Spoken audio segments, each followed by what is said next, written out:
Good morning. It's Thursday morning. Today our commandment is thou shalt not commit adultery. I think we all know what that means, and you're not supposed to do that.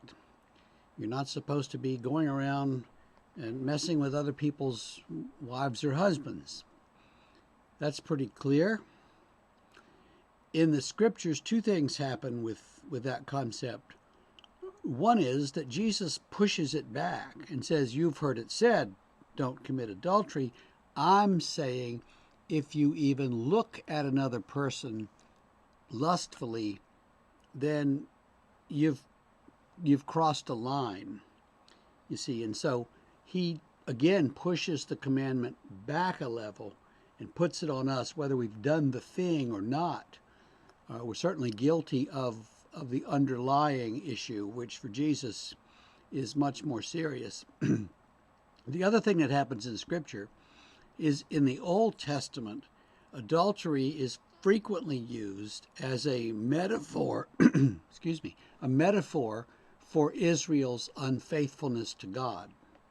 So adultery and fornication, which is slightly different, are used to represent the fact that Israel cannot seem to maintain faithfulness, but they're constantly chasing after other gods and other religious practices, mostly the stuff that the Canaanite peoples who lived in Israel before they got there did in their nature religion and in their agricultural faith.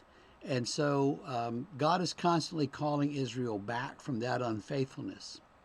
And that's a problem.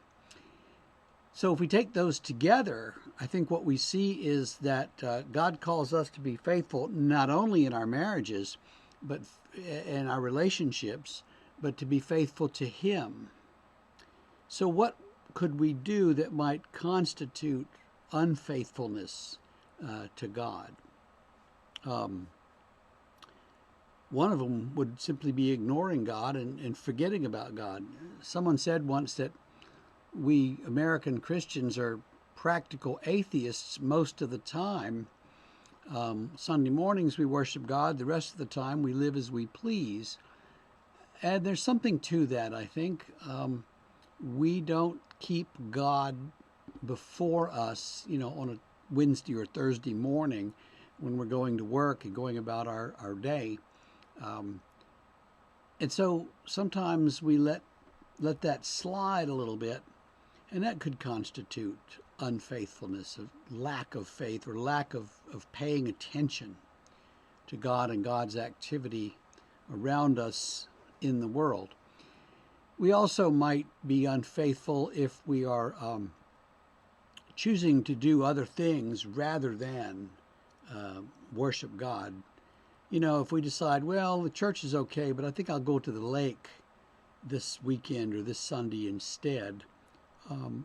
I don't have a problem with that once in a while, but if you're doing that 4 Sundays a month, it's really hard to say that you're a faithful church member or a faithful Christian.